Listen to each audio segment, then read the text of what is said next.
Bien, le recteur aussi, c'est un métier complexe. Être recteur, c'est d'abord diriger l'institution. Mais comme je vous l'ai dit tout à l'heure, les pratiques et les rôles varient d'une société à une autre, d'un pays à un autre. Dans certains pays d'Afrique, par exemple, le recteur a une fonction sociale avérée. Quand un membre de son personnel se marie, quand une personnalité de l'université a des difficultés, par exemple un deuil, le recteur participe à ces cérémonies parce qu'au fond, il incarne l'établissement et va donc se présenter dans ces cérémonies au nom de l'établissement.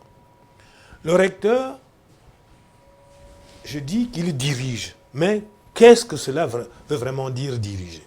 Eh bien, la fonction de dirigeant, comme on dit, diriger, c'est prévoir, c'est organiser, c'est commander, c'est coordonner, c'est contrôler, bref, c'est une fonction dont vous voyez que les verbes sont nombreux, qui expliquent la variété, la complexité de cette fonction.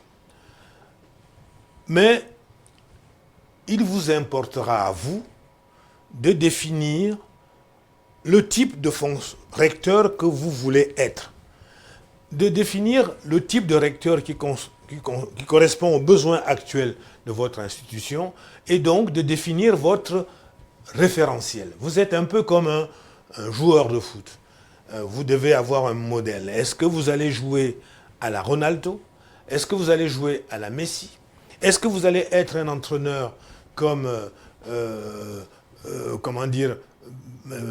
Pep Guardiola? Est-ce que vous allez être un entraîneur comme Zidane? Bref, voilà un exercice qu'il faudra essayer de faire, non seulement avec vous-même, mais aussi avec vos collaborateurs, pour prendre en compte finalement, pour établir au fond un système de valeurs. Donc du coup, finalement, on s'aperçoit que la fonction de recteur est une fonction pas seulement complexe, mais parce qu'elle est compliquée, parce qu'elle engage même, je dirais, des positions philosophiques, elle engage même des positions de posture par rapport aux événements du monde. Mais peut-on véritablement apprendre à être recteur? Bien sûr, nous sommes là pour ça, vous donner quelques éléments, quelques techniques. On ne naît pas recteur, comme je le dis, j'ai l'habitude de le dire, on le devient. On le devient si on sait réunir 4 pôles majeurs qui sont, bien sûr, la pratique quotidienne.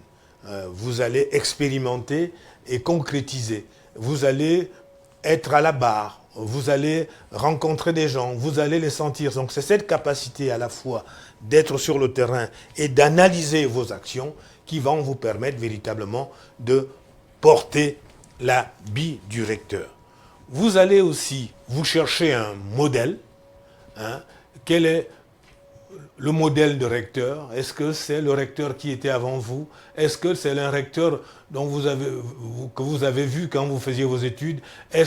Bref, au fond, quel est celui qui vous inspire et qui correspond à votre ambition, qui correspond à vos défis et qui au fond, c'est ce modèle-là que vous allez porter. C'est très important de savoir, au fond, quel type de recteur vous voulez être.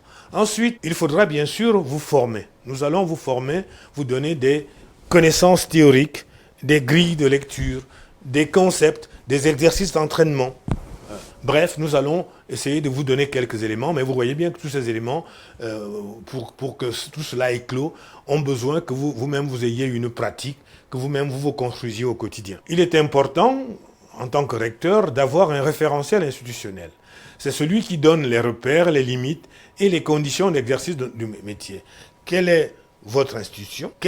Comment votre institution définit-elle votre métier, le métier du recteur? Quelles sont les bonnes pratiques qu'elle en attend? Est-ce que votre institution veut un recteur, au fond, qui, se retrouve au four et au moulin, qui ne prend pas de distance avec le personnel, qui joue avec les étudiants? Est-ce que votre institution est mûre pour voir le recteur, au fond, ne pas rencontrer les politiques, pour voir le recteur avoir une démarche ou un point de vue politique trop engagé? Bref, ce sera à vous à le vérifier, ce sera à vous à en discuter avec vos collaborateurs. Je me rappelle d'un recteur qui, arrivant aux fonctions, les collaborateurs sont là, il dit non mais écoutez, moi quand je viens à l'université, je dois pouvoir m'arrêter au milieu du campus et marcher pour arriver à mon bureau.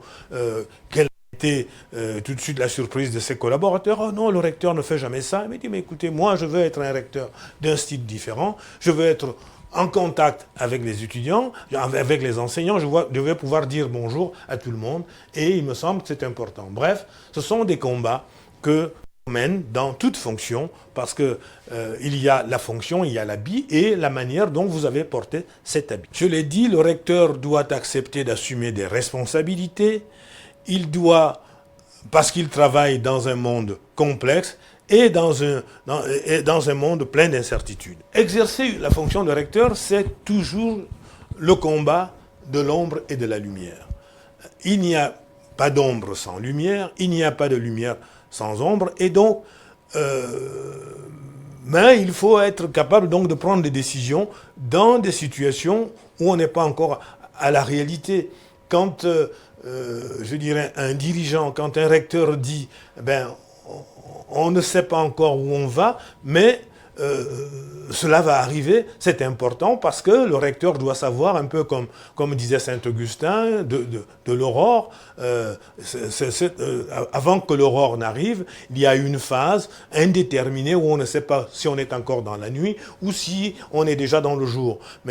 Or, comme dit Saint-Augustin, il y a une sorte d'assurance parce que après la nuit vient le jour, mais que le jour va arriver. Et c'est parce que l'aurore va arriver que le recteur est confiant et donc il engage un certain nombre d'actions. Donc tout ça, c'est très important dans la mission que vous allez exercer. Assumer des responsabilités, ce n'est pas seulement annoncer de bonnes nouvelles, ce n'est pas seulement apporter des cadeaux à ses collaborateurs. Le recteur doit aussi annoncer les mauvaises nouvelles. Il doit d'être aussi capable de discuter, de contrarier, et le faire avec courage, parce qu'il doit éviter la tentation démagogique.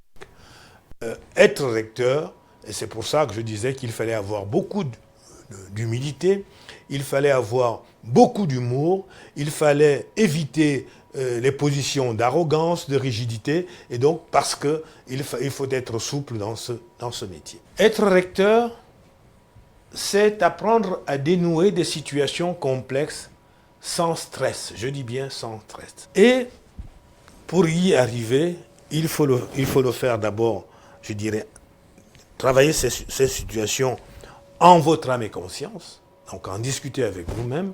Il faut le faire discuter avec votre équipe et bien sûr discuter avec votre hiérarchie. Avec vous-même, il faut vous interroger sur ce qu'est le pouvoir, sur ce que sont les risques, sur ce qu'est la peur, sur ce qu'est l'avidité, sur ce qu'est l'ambition, bref, sur ce qu'est le courage et l'engagement. Je vous ai raconté tout à l'heure comment j'ai réussi à amener un comportement moral sur la grève des étudiants, et parce que tout le monde a compris que c'était moral, qu'on se retrouvait dans le ridicule, que la grève s'est achevée. Cela veut donc dire qu'il faut ne faut pas accepter tout ce qui vous est dit, il faut avoir le courage de désobéir, il faut avoir le courage d'avoir votre position et non pas de suivre conseil d'éminents conseillers. Savoir débattre avec ses collaborateurs sur ce qu'est l'autorité, sur ce qu'est la conscience et sur ce qu'est la crédibilité. Qu'est-ce qu'avoir confiance? Qu'est-ce que c'est qu'une autorité partagée? Est-ce que dans ce que nous faisons est crédible? Tout cela doit être débattu avec les collaborateurs pour, au fond, affermir une position, pour, au fond, affermir une direction. Bien sûr, il faut aussi en discuter avec son équipe et ses collègues. Quand on est à l'épreuve du pouvoir, il faut savoir fédérer, il faut savoir entraîner, il faut savoir ramener, il faut savoir convaincre. Et c'est comme ça que beaucoup de situations vont être dénouées. Bien sûr, il faut prendre le temps, il faut donner le temps au temps, mais il faut savoir aller vis-à-vis des autres pour arriver à trouver des positions, des réponses consensuelles. Vis-à-vis de sa hiérarchie, bien sûr, il faut savoir discuter des problèmes qui se posent. Il faut savoir les dénouer. Il faut savoir aller rencontrer ses autorités, les autorités ministérielles. Il faut savoir, au fond, et ainsi, en rencontrant tous ces acteurs, eh bien, vous apprenez à consolider votre légitimité, vous apprenez à prendre position et à occuper toute la place qui vous convient. Et donc finalement, parce que vous aurez convaincu tout le monde que finalement, vous affirmerez votre légitimité.